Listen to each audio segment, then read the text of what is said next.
இயேசு கிறிஸ்து பத்தி நான் பேசும்போது நான் உண்மையே மிரண்டு போறேங்க.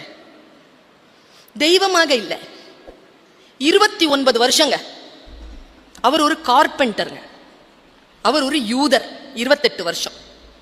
33வது வருஷத்துல 4வது வருஷத்துல சமூக அதிகாரத்தினால் கொலை செய்யப்படுகிறார். ஜஸ்ட் 4 years, 3.5 தான். என்ன செஞ்சார்? அதிகாரத்திற்கு எதிராக அவர் என்ன செய்தார்? எனக்கு கேட்டா சர்ச்சுக்குள்ள நுழைஞ்சு வியாபாரிகள் சர்ச்சுக்குள்ள இருக்க கூடாதுன்னு அடிச்சு உடைச்சு சாட்டை எடுத்து வெளியில அனுப்புறார். வழிபாட்டுத்தலம் வியாபாரத்திற்கான இடம் இல்லை என்று ஒரு குரல். எவ்வளவு பெரிய குரல் அது! எனக்கு அவரை பற்றி நினைச்சா ஏன் தெரியுமா ஆச்சரியம் இருக்கு. கன்னி மேரிக்கு பிறந்தவர். உங்களுக்கு தெரியும், அந்த காலகட்டத்தில் அப்படி ஒரு குழந்தை பிறந்தால் அந்த குழந்தை என்னவெல்லாம் சொல்லி இருப்பார், எப்படியெல்லாம் அந்த குழந்தை வளர்ந்திருக்கும். ஆனால் அவர் வாழ்ந்த வாழ்க்கையிலும், அவர் எழுப்பிய சில கேள்விகளிலும், அவர் மாற்றி அமைத்த சில வழி சூழலிலும் இந்த உலகம் என்ன தெரியுமா பண்ணுச்சு? இந்த உலகம் தன்னுடைய கேலண்டர் இருக்குல்ல பிள்ளைகளா, ஒரு மனிதனுடைய வாழ்க்கை எவ்வளவு பெரிய வெற்றி என்றால், இந்த உலகம் தன்னுடைய வரலாறை இந்த குழந்தை பிறப்பதற்கு முன், இந்த குழந்தை பிறப்பதற்கு பின் என்று மாற்றி அமைத்தது என்றால், அவ்வளவு பெரிய சமூக மாற்றத்தை தோற்றுவித்தவராக இயேசு கிறிஸ்து திகழ்ந்து கொண்டிருக்கிறார்.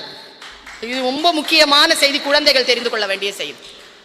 நீங்க எவ்வளவுதான் சொல்றீங்க, சமஸ்கிருத ஆண்டு சொல்றீங்க, ஹிஜ்ரி சொல்றீங்க, எல்லாம் தான் சொல்றீங்க. அப்படி சொல்லி காலேஜ் நடத்திருங்க பாப்போம். அப்படி சொல்லி கவர்மெண்ட் ஹாலிடேஸ் விட்டுருங்க பாப்போம். முடியாதுங்க. பர்த்டே அப்படி கொண்டாடிட்டு இருக்க பாப்போம். முடியாதுங்க. கிறிஸ்து பிறந்து இவ்வளவு வருஷத்துக்கு அப்புறமா நான் பிறந்தேன், கிறிஸ்து பிறந்து இவ்வளவு வருஷத்துக்கு அப்புறமா நான் செத்தேன். அதான் நமக்கு வரலாறு. இந்த வரலாறு இருக்கு இல்லையா, இதுதான் இயேசு கிறிஸ்து. இயேசு கிறிஸ்துவை பற்றி நான் யோசித்து பார்க்கிறேன். எல்லாருமே இருக்கிறாங்க. ஒரு சின்ன ஒரு சாதாரண ஒரு பெண், அந்த பெண் ஏதோ ஒரு ரூபாய் கொடுக்குறா, மற்றவங்க எல்லாம் நிறைய காசு கொடுக்குறாங்க. அந்த ₹1 கொடுத்தவங்க வீட்டுக்கு அவர் போறார், குடிசை வீட்டுக்கு போய் அவர் சாப்பிட்றார். அப்ப அந்த ஐஸ்வர்யவான் கேட்கிறான் ஒரு கேள்வி, நான் இவ்வளவு கொடுத்தேன், என் வீட்டுக்கு வரலையே, ₹1 தானே கொடுத்தா, அவ வீட்டுக்கு வந்தீங்கல்ல. அந்த சீர்திருத்தவாதி சொன்னார், நீ உன்னிலிருந்து ₹100 எடுத்து கொடுத்தாய், அவள் தன்னிடம் இருந்த எல்லா ரூபாயும் சேர்த்து ₹1 கொடுத்தாள். தானம்ங்கிறது என்னங்க? அள்ளி கொடுக்கறது இல்லைங்க, வலிக்க வலிக்க கிள்ளி கொடுக்கறதுங்க. வலிக்கணுங்க, கொடுக்கும்போது வலிக்கணும். இது இயேசு கிறிஸ்து. எனக்கு ரொம்ப பிடிக்கும் இயேசு கிறிஸ்து. ஏன் தெரியுமா? ஒரு பெண்ணை நின்று கல்லடிச்சு கொல்றதுக்காக ஒரு பெண்ணை சேர்க்கிறாங்க, கொண்டு வந்து நிறுத்திட்டாங்க, சுத்தி நிக்கிறாங்க, கல்லடிப்பட்டு அவ சாகணும், ஒழுக்கம் இல்லாத ஏதோ ஒரு காரியத்தை செஞ்சா.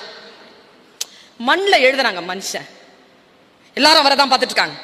கீழே உட்காந்து மண்ணில் எழுதுகிறார், ஹீப்ரூவில் எழுதுகிறார். என்ன எழுதினார் தெரியுமா? உங்களில் எவன் பாவம் செய்யவில்லையோ அவன் முதல் கல்லை எறியட்டும். ஒருத்தனால அடிக்க முடியலையே கல்லெடுத்து. அழகிகள் கைதுன்னு தானே சொல்றாங்க, அழகன்கள் எங்கே போனார்கள்?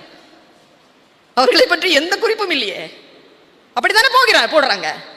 பெண்கள் குறித்து தானே எல்லா வசைகளும். முதலில் பெண்ணுக்கான விஷயங்கள் நடைபெறுகின்ற பொழுது அதற்கான ஒரு சமூக குரலாக, தன்னை முன்னிறுத்தி கொண்ட குரலாக இருந்தது இயேசு கிறிஸ்துவின் குரல். நான் இப்படிதான் இயேசு கிறிஸ்துவை பார்க்கிறேன். எங்க பைபிள்